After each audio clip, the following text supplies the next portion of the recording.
However, I will say that Caitlin Clark.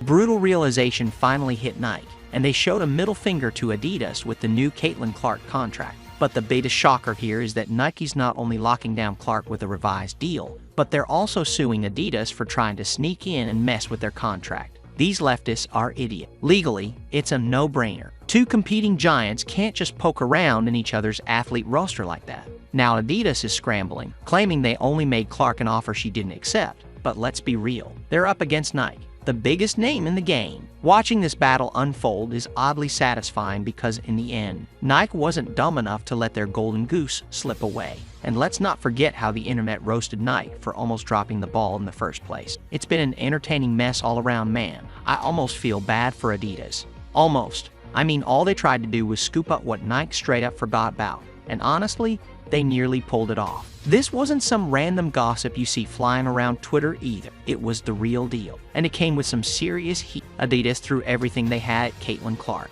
like they were trying to stage a sneaker coup or something. People were shook because this wasn't just a casual deal. It was a full-blown takeover attempt. Adidas wasn't playing nice. They saw the chance and went for it while Nike was caught napping. But here's where it gets even juicier. Nike already had Caitlin Clark locked in, but instead of treating her like the basketball goddess she is, they managed to mess it all up. They promised her a signature shoe, a whole line set to drop in 2024. Except in true Nike fashion, they fumbled the rollout. Not just a little mix-up either. No, they pushed the release to 2026, maybe even 2027. That's not just a delay. That's a full-on contract breach in capital letters. How do you mess up that bad? Apparently Nike decided that AJ Wilson's shoe needed to come out first. Why, you ask? Because she's the MVP, and let's just say it doesn't have the drama attached to her name like Clark. Yeah, that's the kind of thinking happening behind the scenes, playing it safe with Wilson while completely forgetting that Clark has an army of fans, just waiting to crash the internet for her shoe. And if you are shocked here, get this thing very clearly. Nike didn't make this call based purely on merit or sales potential. No.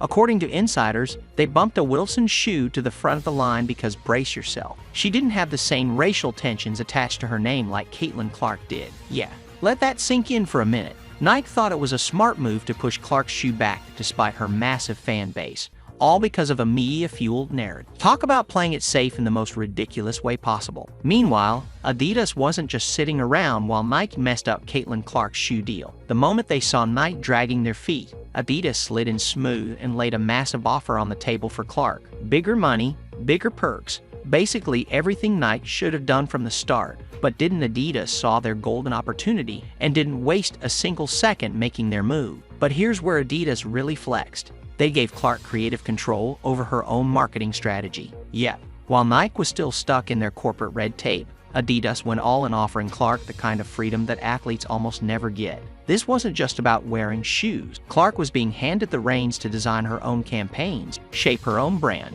and connect directly with her ever-growing fan base. Nike didn't even see it coming.